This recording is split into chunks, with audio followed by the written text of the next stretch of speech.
Hello everyone, and welcome to another exciting interview by Financial Insight.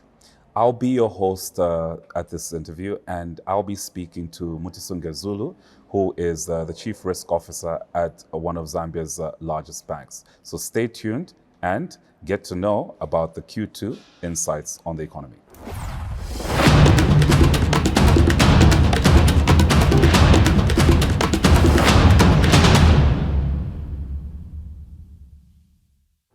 Welcome back, everyone. As I'd indicated, I've got Mutisunge with me, and we're currently at the Energy Regulation Board, where he's joined me for a very interesting conversation on our regular catch-ups on the Q2 performance. But before we get into it, Mutisunge, how are you doing? I'm good, thank you, and thanks for having me again. I'm excited. Absolutely. It's always a pleasure to actually host you, and so much has been going on in this particular quarter. But I think maybe to get things started, obviously having a global perspective on things is always very, very important. I think one of the key things that we noted was Liberation Day changed everything. Donald Trump makes a big announcement at the start of Q2. So tell us about what you've been observing from your desk. Thank you, Mwelwa. And yeah, look, currently the world is in a state of chaos. It is subsiding. There's quite a lot of uncertainty, and it's just keeping everybody, on their toes. So yes, you're right. With the inauguration of Donald Trump, quite some interesting policy pronouncements that came up. I think the big ones were pulling out of the World Health Organization. I think it's a very, very strong statement around global health. The US is the largest economy in the world, and they're big funders and contributors to the WHO. So pulling out sent a very strong signal. Secondly, pulling out of the climate change Paris Agreement 2015 as well just takes the world steps backwards in terms of the climate change initiatives and agenda as well. So I think those two items, and then came the aid cuts. I think the US aid has suffered that as well. So most African nations depend on US aid to fund their health budgets. I think what has been revealed for Zambia is that about 60% of the health budget comes from aid. So if you cut aid, the implications are quite dire for the health sector. The health sector is very interesting, Mwelwa, because it starts with good health, and that's the quality of labor. So when we talk about labor as a factor of production, two key aspects. It's the education that adds to the quality, but then you need the labor force to be in good health. So think about people who are on HIV and AIDS medication. That causes disruption. Malaria, drugs, tuberculosis, those are diseases that affect Africa as well. So quite a big blow. Most governments are now trying to figure out where they will get funds. So they either need to come up with different strategic alliances, maybe with the East, the likes of China that have pledged to support when it comes to HIV and AIDS, generally in Africa. But then that also brings in a geopolitical angle, because then it means that the East would then be increasing their footprint in Africa. The trade tariffs. The tariff war is something that was actually predicted, because in his first term of office, when he was president, it's something that we saw. But I think this time it went a little bit far, and I think with China, with Canada, with Mexico, with the EU, with sort of everyone, and even Africa was affected. There was a long list, those deportations. So trade tariffs are inflationary, and inflation is a terrible vice. It erodes purchasing power, and the world was just dealing with inflation post-COVID. And most central banks had tightened their monetary policy, interest rates were high, trying to curb and tame inflation to bring it in check. Then trade tariffs come. They're inflationary in nature. But this time, the interesting thing is that the world was not so much worried about inflation. They were worried about recession. So because of that, the IMF has downgraded global growth to 2.8% from 3.3%. And I'll take keen interest in China. So China will not grow as fast as was expected China consumes 43% of global commodities, including copper. So you can see how it's coming back home. We've seen resilience in copper, though because of relaxation of these tariffs. I think one thing that I think that Donald Trump didn't have at the back of his mind was that everyone now had a retaliatory card, you know, under their sleeves. So China did retaliate, the EU and most other nations as well, and that then forced him to rethink. And right now, I would say they're in dialogue, you know, mode.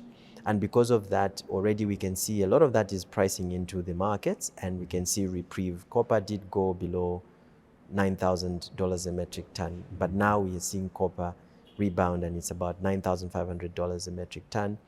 Decarbonization is supporting copper as usual, and yeah, there's a copper deficit in the world, and all that, you know, from the supply side is giving positive momentum to the base metal. We saw stock markets crash. The S&P 500 did crash, but well, you know what, the S&P 500 historically has crashed, and it always ends the year at 10% stronger because there's that correction.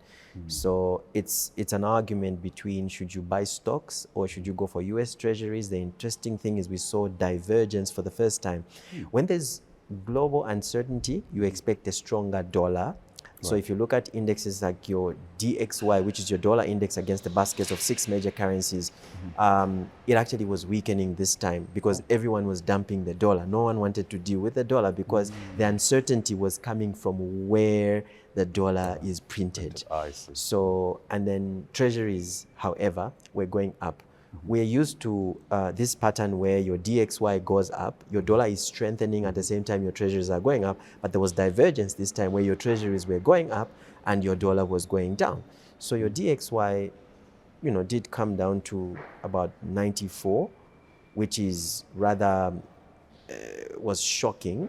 But then your treasuries did go up to 4.75%, 10-year treasuries. And the interesting thing is you would expect that people would now start buying US treasuries as safe haven. But guess what? The US was downgraded for the first time by Moody's. We noticed that. And obviously Moody's makes a big statement with that. Yes. And the key thing is the US curves are used as risk-free and benchmarks globally. Now, everyone is saying, what curve are we going to use? Because even the curve we're using to value our assets has a bit of risk in it. So that's an interesting feature that we saw in the period.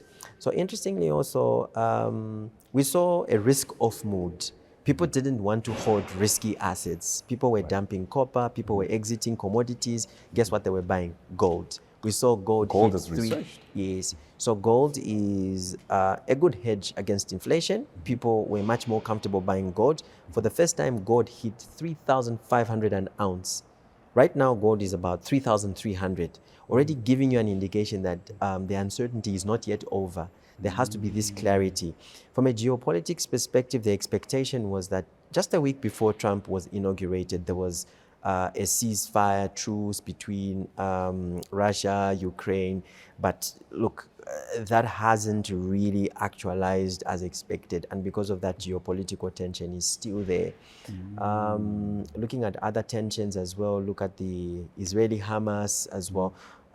There was some sort of truce, but I think agreements still need to be signed, and everyone is looking to Donald Trump as well. So that's a summary of the chaos that the world has been facing. And then you have already existing risks that usually get overshadowed, like extreme weather, you know, climate change. No one is talking about climate change right now because there are other risks that are taking center stage. But if you put all those risks together, you find that the supply chains are still strained, global risk-off mood, safe haven, people have more demand for gold, and the commodity markets are sort of recovering right now, but they did take a knock, and people did suffer quite some valuation losses, especially in stocks in that period. But right now, we've seen a number of recoveries. So it depends on how those discussions will go with the likes of China, because there is that dialogue going on with the EU as well. With Canada, is it Mark Carney did fly into the US. And we also saw one of our South African counterparts, if we look at President Ramaphosa, did fly to meet Donald Trump as well. And I think that meeting was landmark, and hopefully we will see a different stance when it comes to how he deals with Africa. But I think the message is very clear. Trump will be meeting African heads of state this year. And the message is that it's not about aid, it's about doing business. Is that an opportunity for Africa to do trade with the US? And this is like serious trade where we can see this symbiotic type of relationship. And I think that's what he's trying to foster. So it's really about trade and no more aid, because according to him, aid is a cost to the US economy because they're getting taxpayers' money and funding the world when he can actually fund his own people. And so it's a wake-up call for even African leaders to think about how to build resilience and capacity. So I think in a nutshell, that's what's been happening on the global scene. Right. Yeah. Now, that's obviously very interesting. Obviously, whatever happens in the globe obviously has an impact on Africa. In terms of global, or rather African growth prospects, there's obviously been the revision that you've also talked about. What are you seeing within, the African region, and more specifically in the sub-Saharan region? So sub-Saharan region started the year with a 4.2 forecast, but that's been downgraded to about 3.85% in terms of growth. So a lot of what's happening in the global space has transmitted to African nations. Like I mentioned, one that's key is health. I would say climate change has also impacted most of African nations in terms of power generation. I think Zambia is a testament of what the importance of energy in any economy. It does erode. But then I think we should also look at it from a lens of opportunity. It's created quite some opportunity. I think we wouldn't have a number of reforms that Africa is seeing, especially in the energy space. But of course, it's bringing out a number of things, that infrastructure gaps, especially when it comes to implementation of open access. We need regions to be connected to each other. You need the Southern Africa power pool to connect to the East Africa power pool, because you do have instances where you're dealing with an energy crisis, yet your neighbor has power, but they can't transmit that power to you because there is no interconnector. So investments will be very, very key in this period. And then the other thing you can also look at is, from a regional perspective, there's been political tension. In the M3 rebel attacks, there's tension between Rwanda and the DRC. It's affecting mining, it's affecting perception. There's Islamic insurgency in Mozambique, in that Cabo Delgado region as well. That's a trade corridor for Zambia. If you look at it, when we are transporting our copper to South Africa, that's if it's going to go on a Zalawi truck by road. If you're getting your fuel tankers, you wouldn't want pockets of insurgency, because that could cause disruption, and then we'll have fuel shortages. There was tension in Kenya, that uprising. You saw how the Gen Zs were able to cause a political shift that had the entire cabinet sacked, and that has subsided. And the South Africa piece, I think I talked about President Ramaphosa finding himself in the US to deal with those issues. So all those do have an implication on perception, on growth, on commerce, and these are things. And then there's a plethora of elections taking place in Africa this year. I mean, the list is endless. And in election years, there's usually spend. And with spend, it brings about questions around fiscal discipline, and a lot of actions that governments will take will have implications post. So corruption and just a number of issues. So it's been quite eventful for Africa as well. Absolutely, absolutely. And the interesting thing is that we're just on the back of the recent IMF director's visit. Obviously, when it comes to to Zambia, he had several meetings with from the president to central bank governor, etc. What were some of the key observations from his current visit in terms of Zambia's country posture from an IMF perspective? Great. So firstly, I'd say it's a vote of confidence. You don't get an IMF chief visit your country anyhow. I mean, he chose Zambia. He wasn't in any other African country. I know he went to Egypt after that. Vote of confidence, number one. This is the second. I mean, he comes barely 2 years after Kristalina Georgieva visited Zambia. His takeaways are that Zambia's reform process is splendid. He praised it. especially that was centered around human beings, Mwelwa. Social sector spending doubled. He said reforms should go beyond markets and balance sheets, bond markets. No, it's really about the people. So getting a chief having to get down to the level of visiting countries they are assisting. You know, he went to University of Zambia, he met the banking sector, he met the private sector, they went to Bongo Hive. So the reform process has been loaded. He still thinks that there is latitude for Zambia to do even more. Resilience was a key feature. He talked about resilience from the fiscal side. Of course, he talks about a number of risks in the external environment based on what we've spoken about when it comes to global issues, while at the same time and how it does affect and impact us. He talked about energy. The deficit hasn't gone yet. It has improved. We're sitting on 788 megawatts because there have been key interventions, but the reality is that if you look at dam levels, they're not where they need to be in terms of power generation. So what's going to happen between now and the next rainy season? Because then the deficit will widen. Agribusiness, I'm happy that from an agricultural perspective, yes, the forecast is that we're going to hit 3.7 million metric tons of corn in terms of harvest, and that's great. But then I think we also just need to diversify when it comes to agriculture. Food security is not just maize. You know, we need to think about livestock. How are we dealing with disease? How are we building capacity? It should just not end at 3.7 million metric tons. We should be thinking about being Africa's breadbasket. These are topical issues that I think that if you look at nations like South Africa, they're able to push corn output of just under 10 million metric tons, and they export, Mwelwa. The fifth IMF review is still underway. I know that the IMF released a note on completion of the mission, but the review in itself is still underway because there is discussions about SLAs that should be met.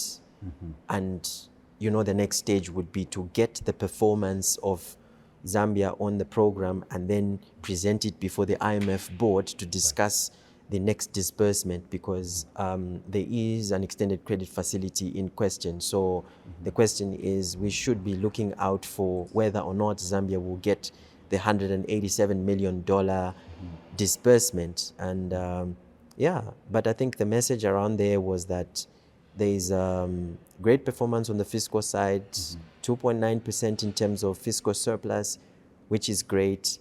However, there are other areas and undercurrents. So it's more like look at it in terms of stability, but you still have a few fragilities here and there that require attention. There is the debt restructure discussion means that we have to start servicing debt, and that requires resources, and that puts a strain on the fiscal purse, because that money could have been used for other sectors, but then we're servicing debt. We have to service dollar bonds. There are other aspects of issue where we need to wrap up the OCC bilateral agreements. We've only signed 3, Saudi, France and India, which was the most recent. So we still have 14 to sign off, and the commitment is that by September, the Ministry of Finance would have dealt these items of issue. They're very critical because, you see, the ECF is expiring on the 31st of October. So before you can start any other talks, these are items of issue that potentially could be on the table to say, yes, you are dealing with this restructure process, but where are we with signing these agreements? So I think in a nutshell, the message there was that the reform process is great. There is latitude for Zambia to do even better. Talking about monetary policy, what was spoken about was really forward-looking and data-backed monetary policy to curb inflation, because inflation is notorious. The interesting thing about this inflation we are dealing with right now is that it's not just on the food side. There's food, there's non-food. Emergency tariffs were extended another 3 months, and that would be 9 months of elevated tariffs. But then at the back of it, there's also this discussion around cost-reflective tariffs that we expect the power utility to get to by the end of 2027. I talk about tariffs because guess what? They feed into the inflation discussion. There is cost push effects coming from currency depreciation. Mwelwa, you did see the currency appreciate in the last couple of weeks, and I know that sometimes it's very premature to start attributing a rally to maybe things like GDP growth, because what if the rally reverses itself? Right. Has GDP reversed itself? No. So it's a function of sentiment. Your Moody's did upgrade that rating, which is a good boost. We have our own structural issues as Zambia. So we're dealing with supply-demand issues. So for a net importer, growth for Zambia means that there will be demand for FX. To get all those machineries that we don't manufacture in this country, you need dollars. So I'm more an avid believer of growth, and then you see depreciation pressure, because those two speak to each other. Right. But when you start to see currency appreciation, as an economist and as a business analyst, ask yourself two questions. It's either the central bank has sold dollars on the open market to sort of balance out the supply, the flow of currency. That's one. Two, it could also mean that there is no economic activity. When economic activity slows, it means there will be no demand for dollars. Correct. And then whatever supply is coming in is not forcing disequilibrium, and then you get stability. Right. So we need to shift away from proxying economic growth with currency stability, with currency appreciation. What we should focus more on, Mwelwa, is currency stability, which is the job of the central bank, to the extent that even if there is depreciation, it should not be as rapid. It should move gradually so as not to hurt businesses. So that's one interesting feature. So from a monetary policy perspective, we'll expect that, look, one thing that came out of the IMF note was that the central bank, yes, has been forward-looking.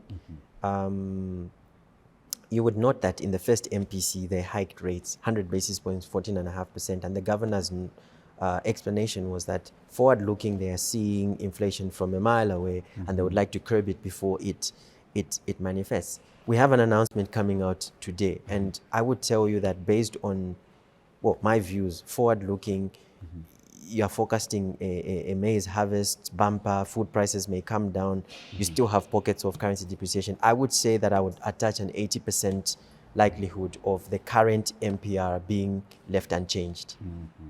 Right. Rates coming down will come gradually as the inflation number starts to ebb, because inflation has been stagnant for 2 months. We're sitting at 16.5%. The question is this the fulcrum point at which inflation starts to come down? Right.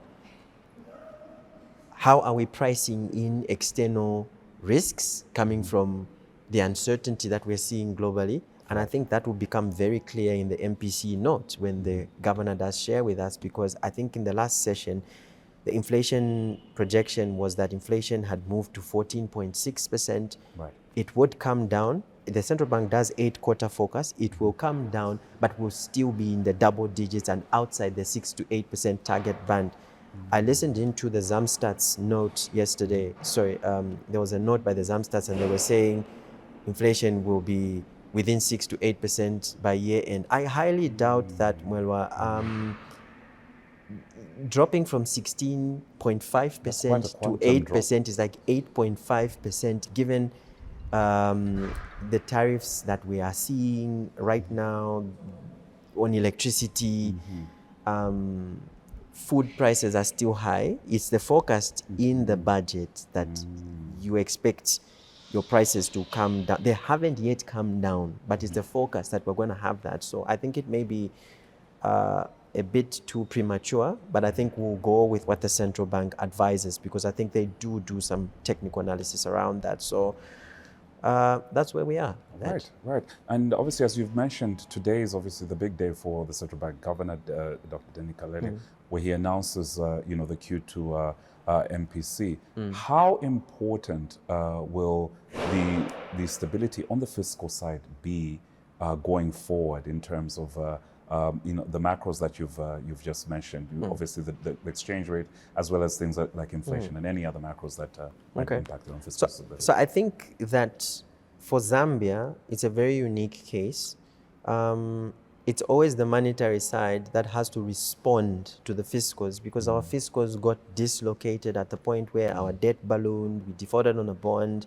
So it's always the implication and the impact of the fiscals then transmitting into a number of macros, such as your exchange rate, your interest rate, because the shape of your yield curve reflects what fiscal posture is. Correct. Because of fiscal posture, our debt burden went up and we have to service debt in dollars, then affects your exchange rate. So it's going to be very critical. But I think from a fiscal consolidation perspective, I would say that one of the positives that came out of the IMF is that there is cognizance that when you're on a program, your fiscals are kept in check. So Zambia is 1 year to the polls. There could be some risk there in terms of what the spend would look like. It's going to be very critical going forward because, like I would say, it really has been the fiscals that have been driving most of these stances that you see on the monetary side, because when your variables run amok or they go out of sync, then you expect some drastic action coming from the central bank. But the central bank is also trying to balance out price stability and economic growth, though they do not have a dual mandate expressly. But you can see that inferring from other central banks, such as your US Fed, they manage inflation at the same time they manage growth, you know. So it's going to be very, very critical. We're at a phase where the curve has come down significantly, Mwelwa. If you look at the composite bond yield, it's come down about 670 basis points. The highest yield on the curve is a 15-year point. It's paying 20%. And then there's 19% for the 10-year, and then there's about 16.8 for the 5-year. So we've actually seen that come down. Why? There's been demand for Zambian assets. When there's demand for a commodity, the price goes up. Yes. But because of the inverse proportional relationship between the price of a security and its yield, and that's why yields are coming down. Interestingly, on the shorter end of the curve, we've started to see the curve go up. So you're seeing about 200 to 270 basis points for 6 months and 9 month paper. But all in all, the curve has come down. When the curve comes down, it sends a signal around term funding. So term funding costs are supposed to drop. But to keep your term funding costs where they are, the fiscals need to be in check. But the fiscals also can be unpredictable. We talked about healthcare funding. That money needs to come from somewhere. Correct. And if we're to look within ourselves, where will it come from? Is it taxpayers' money? Are they going to look at the domestic money markets? If they go to the domestic money markets, then we'll be causing that dislocation, and then we might start to see the curve push upwards. The dynamics that we're seeing on the global scene as well determine whether or not we're going to see flows into our money markets, whether we'll see players externally come to buy assets or not. And that's the volatility that potentially we could see in the money markets. But from a fiscal perspective, I would say Zambia has done great. There is more that can be done. I think it's very evident that our performance on the IMF program has been great, and we're a test case for that G20 common framework. So whatever happens with us as well, the world is watching. So a lot of fiscal risks, yes, do shape how the monetary side decides to respond. But if you read the governor's MPC communique, he will always emphasize the importance of fiscal consolidation. You know, it makes their work easier. Absolutely, absolutely. Yeah. On a final note, obviously, being at one of Zambia's largest banks, are you just able to quickly tell us what will be some of the things that will keep many of the bankers up at night over the next the next quarter? At the moment, I would say, of course, the sovereign outlook is important because it determines risk appetite. Yeah, the energy outlook is going to be very critical, Mwelwa. What happens between now and then? I've been part of discussions where people say, let's give it up to June for us to know what the levels of the Kariba would be. Like Max would have received that unit of water all the way from the Kalene Hills and it finds itself to the Kariba. And then we're able to plan from a stress testing perspective what will happen between now and October, November when it starts to rain. the bumper harvest is great, but then it means that food prices will come down, and then for farmers, you know, it's got implications. And they're arguing over floor price right now, so yeah, exactly. it's a bit of a dilemma. Yeah. So there's the commodity price issues from a cash flow perspective. Of course, higher food prices, your farmers get more, you know, and yeah, these tariffs also are a cost, and they do affect the clientele base as well. FX is going to be very critical as well. I think we did see this fluctuation. If you read the financial stability report from the Bank of Zambia, they did say that almost 50% of loans in the market are foreign currency denominated. So when you start to see volatility, just know that there's market risk there. Yeah, so you could actually get revaluation effects, or you could actually get devaluation effects, and that's where the currency becomes very critical. Everyone is keen to understand from a risk appetite perspective what's going to happen after October, the IMF issues. Everybody is very keen on knowing what's going to come out of the 5th review, because that document spells what you should expect between now and then. Because a lot of people don't read these things, Mwelwa. Some of these things are there. So people want clarity around monetary policy, clarity around reforms, and all that. One other issue, obviously, that the IMF doesn't talk about is for bankers. Now I'm speaking as a banker, is cybersecurity is actually going to... Cybersecurity is no respecter of IMF program or anything. Yes, I think there's more digitization that's happening. People are pushing and pulling funds, the integrations that we're seeing as well. I think it's just something that we just need to be vigilant around, because eventually your cybersecurity determines safety of the platforms, and that speaks to financial stability as well, which affects banks. So if you look at some of the top risks there was the sovereign nexus, there was cybersecurity, there was energy issues, yeah, and then there's also fraud. But fraud is very much linked to cybersecurity, because fraud now happens in the digital channels. Fraud is not forging signatures, no. It's people hacking into the system, getting your passwords and things like that. So all that speaks to financial stability. But we're seeing modernization of the Bank of Zambia Act and great attraction to some of these issues to ensure that platforms are safe. At the end of the day, where we are. But I think those will be the issues that bankers will be looking forward to clarity on. Absolutely. No, thank you so much, Mutisunge, for sharing with us. So, ladies and gentlemen, you've heard it for yourself. I've been speaking to Mutisunge Zulu, who's basically given us an outlook of Q2. So, Mutisunge, thank you so much for giving us the honor. Thanks for hosting me, down with you. Absolutely. Thank you. So, stay tuned for more insights on the Financial Insight platforms. And as always, as we say, get to know.